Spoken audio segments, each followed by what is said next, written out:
Good afternoon, everybody. Welcome to Vetting America, Episode 8. I'm live at the Attic Cafe in downtown Tampa.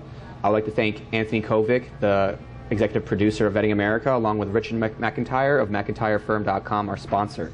This coming week, on June 8th, from 8 a.m. to 4 p.m., is the AI and Blockchain Summit 2.0 at the Ramada Inn off West Shore, where we'll be learning all about cutting-edge technologies in Alexa Home, Google Home, Apple Siri, and the future of searches and how text-to-talk is paving the way for the future of searches.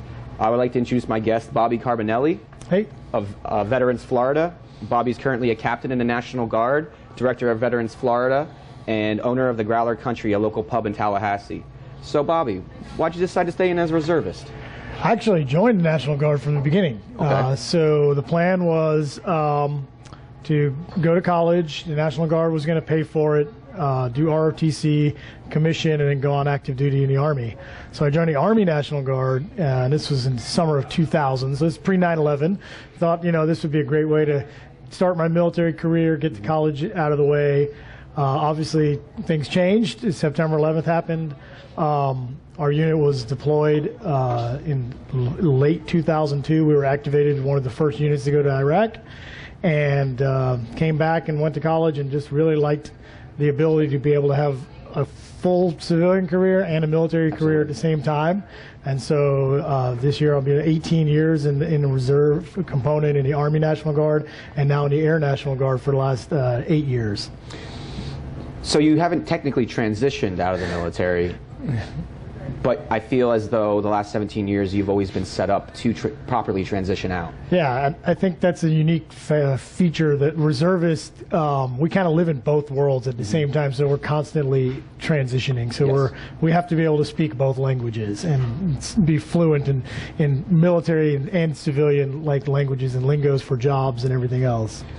So what made you join the military to begin with, other than simply, college and career? There has to be something inside that really spoke to you. So both my parents were in the Army. They met in the Army. They loved the Army. It was always kind of instilled into my brother and I when we were young that, that was something that we were going to do, and it was kind of always on my radar. I, had applied at several military colleges, and then eventually decided to do the Florida State and the National Guard, and instead of going to a full-up military college. But it was in my blood. It's something I was always going to do.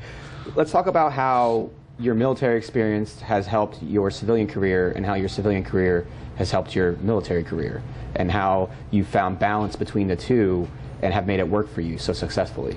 Yeah, it's definitely a good balance there, because you learn a lot in the military. So as a young, even as a private and a specialist and as a young sergeant, you learn about the leading of people and the attention to detail, and that has helped me in a lot of different careers. And really what got me my start in state government, which eventually led to my job as the executive director of Veterans Florida, was my experience in the National Guard. I started working in the Capitol as a legislative director for the Department of Military Affairs. Wow. Okay. So again, being able to translate military speak into civilian speak at real time. Yes. As a reservist, we were basically the translators for the military to state government. Wow. And so we were able to advocate for military-friendly legislation and budget items and policy, and help them with tough constituent issues that were affecting military family members in their district. And one thing led to another, and that has helped me get to the position I'm in now, Veterans Florida. And also, on the other side, the leadership and the ability to run an organization and start businesses as an entrepreneur has helped me in my military career, especially as I progress in officer ranks and being able to command troops and be able to make decisions and think outside the box and come up with new solutions while staying in our numerous regulations that we're very fond of in the military. Absolutely, absolutely. Tell me a little bit of how your ability to talk civilian and talk military has helped you foster relationships and truly speak the languages of your target customer, of the people you're trying to influence, and how important that's been for you and the growth you've attained. I think it's incredibly important, especially is the role in Veterans Florida. The authenticity has to be there. Yes. If you're telling people you're going to help them transition and find a job, find a home, or go back to school, you need to know everything about that transition process and where we're sending them, but you also need to know about their military career. And one of the best parts about working in those levels of state government that I did with the military and some very interesting assignments in the military, that I have a very broad knowledge base of all the branches of the service, so I can give a pretty good general idea of what people did, even if they were in the Marine Corps or the Navy or the Coast Guard, not just Air Force or Army, the two branches that I've served in. You served in the Air Force. I transitioned from the Army National Guard to the Air National Guard. Okay. So I'm an Air Force officer in the National Guard. A lot of people don't realize we have an Air Force component of the National Guard. It's a fairly small component in every state, but we have 125th Fighter Wing in Jacksonville. We actually have a F-15 aircraft assigned to Jacksonville International Airport. There's a little tiny base right on the backside of the airport. Okay. What made you decide to do that?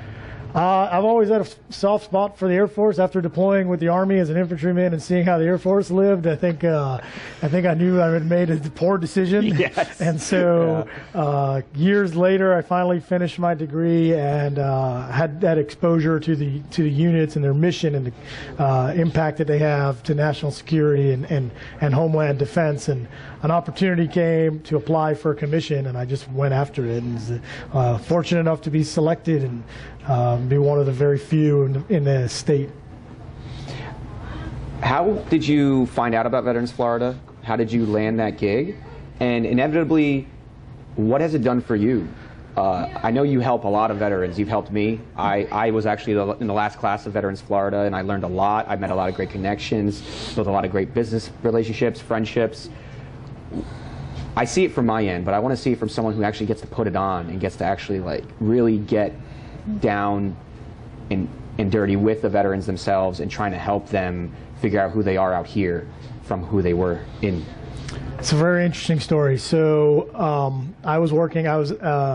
my last job in state government, I was the Legislative and Cabinet Affairs Director for the Florida Department of Veterans Affairs. Okay. It's a big, long title. Basically, I was responsible for all the legislation that dealt with veterans, that affected veterans and their families in the state, and helped get the budget passed for the Department of Veterans Affairs. So we were running a very large package of bills designed to help veterans in the transition. Okay. We were doing a lot of things in education and making it easier for people to get credit for their military service. In the process of running that bill, the legislature had decided that they were going to create a new organization called Veterans Florida, and it was going to be a part of the legislation that I was shepherding through this process. At that time, there was no idea that I would be the one asked to set it up and run it, but months after the bill was passed, I was asked to start organizing board meetings and setting up activities, and so the board was assembled, and I was asked to be the first employee and set it up. Amazing. So it's been an entrepreneurial endeavor. Yes. So we've taken it from pieces of paper and an idea to reality. We're going on 4 years soon. We've helped, at least thousands of veterans in our entrepreneurship program. Yeah. We're placing hundreds of veterans into jobs with companies all over the state, and we've got some big plans for the future to continue to expand the amount of resources we can provide and to help the men and women that are coming out today. We want them to have a seamless transition and be connected with the people. Just like you said, it's really about those connections, because when you get out, you don't know anybody. You don't know anything, really. You don't know anywhere to go. You don't know what to look for. And so if we can help ease that burden, then that's what we're here to do. Is Florida the only state really doing something like this? We think so. We've looked around at other states and seen what they're doing. Because some of the other states have started a limited effort to recruit veterans to their state. Okay. We know that Iowa has a campaign for a couple of years called Home Base Iowa. No offense, Iowa. I think we can. It's a little harder to get people to move up there than it is to Florida. Yeah. But Wisconsin is potentially trying to get some people to move back to Wisconsin who leave and go to the Chicagoland area. And other than that, there is no organization in the whole country that provides the comprehensive level of services with relocation, information, access to employment and entrepreneurship education that Veterans Florida does. Do you plan on going regional, national with this? We are 100% focused on the state of Florida. We want to make sure everybody knows about all the great opportunities to come here to the state, live, work, and learn. We've got incredible universities. The tax climate is really great if you want to start a business, or even if you just want to come down here and live. Our cost of living, especially in beautiful Tampa where we're sitting today, I think this is the hidden jewel of Florida. Is the cost of living for a major city with the opportunities that it provides is very, very reasonable. And so we don't have any plans of going out and starting a Veterans Alabama or Veterans Georgia. I think those states, we'll let them figure it out on their own. I like that. Now, how do we support Veterans Florida? How do we learn more about it? How do we get in contact with you? What are some ways that veterans who may be watching this and trying to find that first step, the way I was able to be introduced to it through Operation Startup in Tampa with Andy Gold and Beth Curley, how do we help push this into a broader market so that more people are getting eyes on what it is you guys are doing? Yeah, I mean, there's a lot of ways. We're really active on social media. We have an army of followers on Facebook. We have our website. All of our resources, our information and offerings are on there. It's very easy to access. In fact, if you're looking for a job and you want to move to Florida, we've got real jobs from real employers that we vet and work with every day that want to hire people. You can submit your resume right to the website, and you will get a call from one of our staff within a few days to find out where you want to live, how much money do you need to make, what your skills are, what kind of job you're looking for, and then we will match those veterans with the jobs. And we have a bunch of jobs down here in Tampa and all throughout the state, and they're good paying jobs. They offer training, help people get a start in a new career, benefits most of the time, so it's a great opportunity. Why do you think Florida decided to be the tip of the spear for this endeavor? Because people have forever been talking about stuff like this, but it seems like, in perfect timing for me as well, it's just as if for some reason finally something broke and it was like, you know what, we need to do this. Yeah. And then you executed on it. So this state's been pretty military and veteran friendly from the beginning. I mean, really what made Florida what it is today was World War II. The war brought over 100 military training installations to the state. Those veterans came back and built the economy of the state of Florida and built most of the communities. I mean, Miami was a sleepy little beach town before the end of the World War II, and now you see there's 2.5 million people live in Dade County. And the legislature, the state, and the governors that we've had over the past several years, most of them have served in the military, a lot of them. And ever since the wars in Iraq and Afghanistan have been going on, they have been year after year looking for what can we do to help the military, what can we do to make this state the most veteran-friendly state in the nation, and they continually act on it. It's not just talk. Every year there's 20, 30 military bills filed in the legislature, and a lot of them get passed, and a lot of them do some great stuff, and we're there to help advise them and make sure that those ideas get turned into reality. Did you ever believe that you'd be in this position? I don't think I saw that as the roadmap where I'm going to go, but I think, life throws you curveballs and you just kind of have to roll with it. I mean, you're just in the right place at the right time, and there's a plan for everybody, and I think you just got to do your best in everything you do. And then if you act, treat people right and do your job well, people will provide opportunities for you every step of the way. And that's the best advice I can give to any vet that's out there looking for a job. Do what you would do in the military, be a good soldier, airman, sailor, Marine, or Coast Guardsman, and continue that lifestyle and behavior as you go into the civilian world, because that work ethic and that attitude is what's going to help you propel your civilian career to the next level. We often talk about helping veterans, producing these programs so that we can help veterans, but I don't think we ever really discuss the intrinsic value it brings to a community to help veterans. I feel a lot of people get turned off to always speak about taking care of our veterans, taking care of this and that, because they don't really understand what we went through and what we've done. But I also don't believe they don't understand is what it is we're able to do for them by being able to take care of ourselves. So what have you seen in terms of community outreach and effectiveness through all these programs and all these veterans you've helped, what is the intrinsic value that's been created from this? I think it's great that, you know, the more we can help people on the transition side to help them integrate back into civilian society, the less we'll have needs for crisis-based services, and then we can start changing the narrative.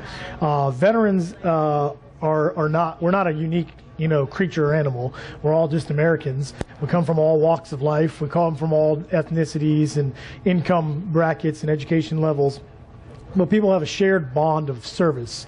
They've been through a crucible together. It's an instant bond. They have an incredible amount of training. And even if you just served a short period of time in the military, that level of discipline and pride and all of those attention to detail and things that they kind of beat into your head, for lack of a better word, that sticks with you. And even if, you know, it's been a couple of years, it's going to help you throughout your life, and it's great that we have communities that are so welcoming to veterans and want them to come there to live, work, and learn. Veterans make incredible employees, and they make great entrepreneurs, because what a lot of folks that aren't in the military don't realize is that it isn't just following orders 24/7. Most of the time it's pretty vague, and you have a set of regulations and orders that you have to work within, just like in any job, but you have to get the job done. And I think that is why we see so many veterans interested in starting a business, because every day in the military is a unique challenge. No matter what job you do, there's always going to be something new. And yes, there is a process for some things, but it's just like anything else. You have to think on your own. You have to figure things out. You're a business owner. Beyond being director of a major, awesome program in Florida, you are a business owner. Yeah. So you're an entrepreneur. When did this occur? Did this occur before Veterans Florida, after Veterans Florida, and what made you take the leap to really go into business? So I've always loved entrepreneurship. Always, even as a kid, like wanted to start businesses in the neighborhood.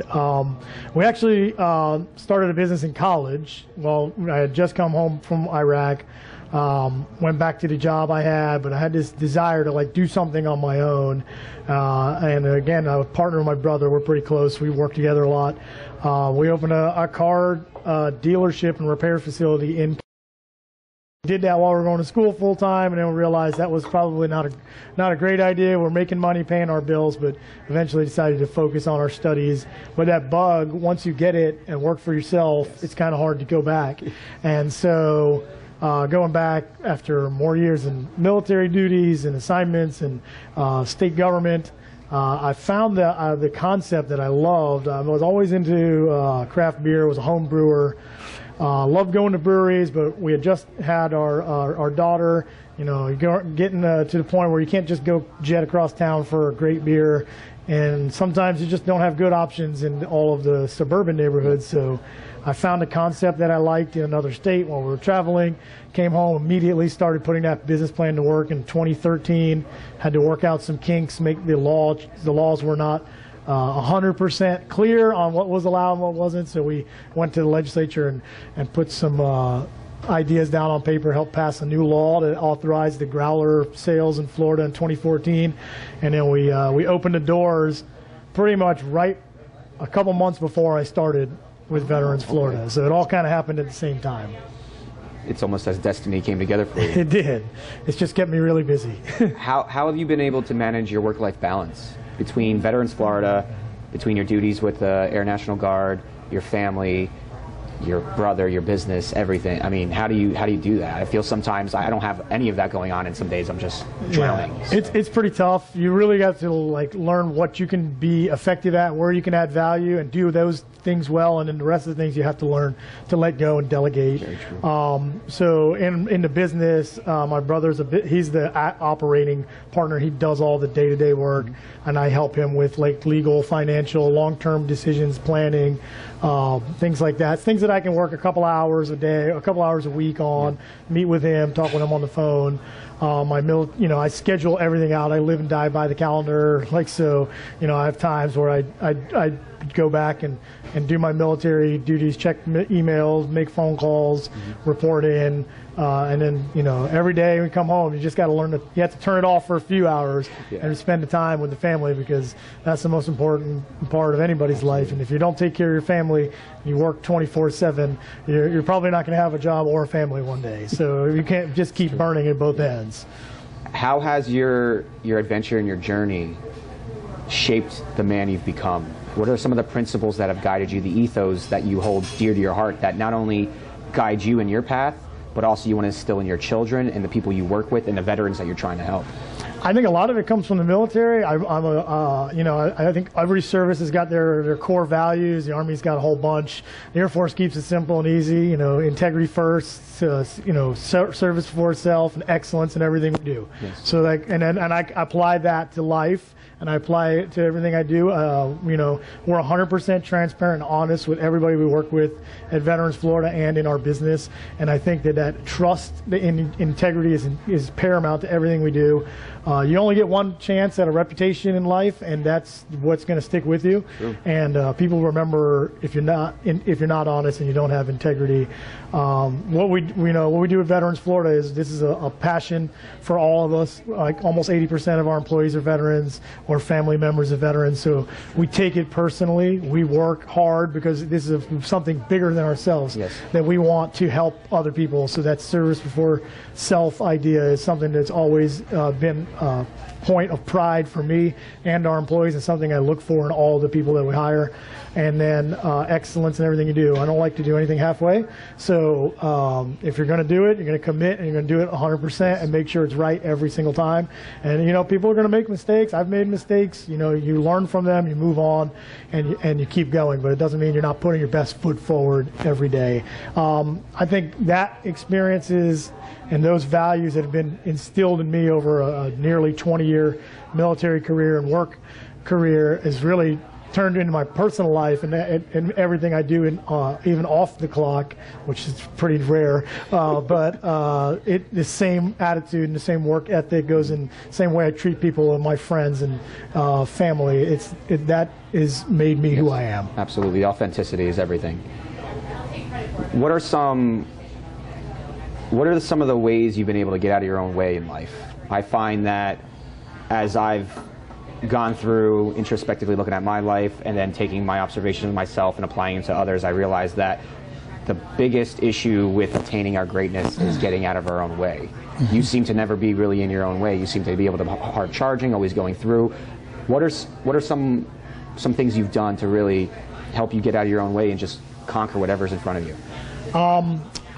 There's a couple of things. So decisiveness. You have to really learn how to evaluate your options and your decision points quickly and then make a decision. Yes. Some of that comes from the military. Some of that you have to learn, and you have to learn to live with your mistakes and not dwell on them. And so I think that helps you. A lot of people have these ideas, especially if we talk to veterans who want to start businesses. I've had this idea for years. I just don't know how to get it started. You won't ever know how to get it started. You just have to start doing something. Fail. You have to take small chances. Do what you can with what you have. People was like, I don't know if I should move across the country for this job. Do it, because what's the worst that could happen? You move back home to where you're from. You're never going to know what you're going to gain until you go for it. A lot of people do the same thing when they're not applying. They don't apply for a job. I'm not qualified to do that. I had a really interesting military assignment in the reserves. You can actually apply for different active duty tours, and so I was a brand new second lieutenant.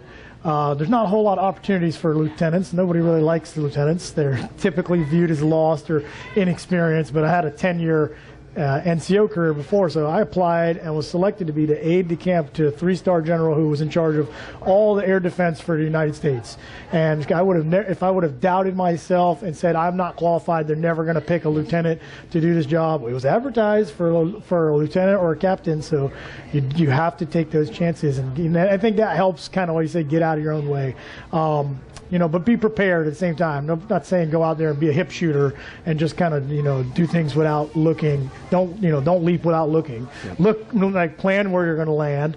Do a little bit of research and, take everything you do seriously, but, don't weigh yourself down with doubt or self-pity or anything that, says you can't do it. You can do whatever you want in life. You just have to put your mind to it and work hard. What has fostering relationships done for your career and your life in general? You've had so many titles, you've done so many things, so many different assignments, so many deployments, been all around the world, you've done so many, but the whole time it's all based on people. Everything we do is people-based. what's some advice you can give someone when it comes to the importance of fostering relationships and maintaining them? It's incredibly important. It's literally the key to everything I've ever done is with somebody that I knew that knew what kind of work I did and either recommended me or told me about an opportunity. And it goes back to those values and how you treat people. You know, it's easy to dismiss people who you might not agree with or you don't like or you worked with, but those people might be important down the road to you. And if you burn bridges, it's really hard to rebuild them. So I always kind of go through life and there's value in every relationship. It just depends on where you're going to use it and how you're going to find it. So treat people well, stay in touch with people, send follow-ups, and most importantly, do what you say you're going to do. If you say you're going to meet somebody, be there. If you say you're going to send them something, send it to them. And that whole thing we learn as a private, you're a Marine. So I think one of the early lessons everybody learns as a junior enlisted person is you think you can get away with something. If somebody's watching you every day, there's going to be a sergeant major around every corner looking for you when you are not outside with your hat on. Yes. If you take that lesson that you learned as a private or a seaman or an airman, and you use that in everything you do, every job you have, do everything to the best of your abilities, treat people well, people will remember you. Yes. They're going to say, that Adam Cummings guy is sharp. He does what he says. He follows up, and he's polite, and he's nice to people. And those relationships, you never know when you're going to run across that person again. Yes. Especially your military buddies. Stay in touch with each other. When you get out, there's going to be opportunities that one guy might find success somewhere. You want to know where he found success so that you might be able to duplicate that. And seek out mentors, people that are older than you. If you're a member of a veteran service organization, you can go to these meetings and you will find people that just have incredible life experiences that may be Vietnam vets or Korean War vets and have gone on to run successful companies or been in elected office or done something that you want to do, and you can learn a lot from those people. You know, that's a huge piece that's helped me a lot. I've had several mentors that I try to go to lunch with, you know, once a month, every other month, something to keep in touch. Yes, 100%. I had a good phone call with one of my mentors earlier today, and he said something to me that I've never heard, but it makes so much sense. We know that it's not so much what you know anymore, but it's who you know. But what's even more important is who knows you. When did you realize you went from knowing the right people to being noticed by the right people? Now it's probably some point along the journey when I was working in the legislature and really after the first couple of years of getting things done and, you know, we've passed some very important legislation to help military family members and service members in the state. And then people were like, wow, you know, this young dude, you know, with a high and tight walk around the Capitol and, you know, knife handing everybody is really getting some stuff done. Yeah. You learn to kind of like peel that back a little bit. It's okay to be on, like when you're kind of in the military. And in that role, we were still a military type organization, but I said executing well and knowing, you know, and following through with what you're doing and working well with other people will make you well known inside of your circle. And it doesn't matter if that circle is a small company or a small industry or your college campus or whatever it is, but, you know, people notice when you hold your chest up high, you walk strong and tall, and you treat people well, and you do what you say you're going to do. I mean, even in the Marine Corps, they said, you know, confidence over correctness even. Yeah. They say, even if you don't know the answer, just pretend you do and act like you do. Act as if. Exactly, you know, fake it till you make it.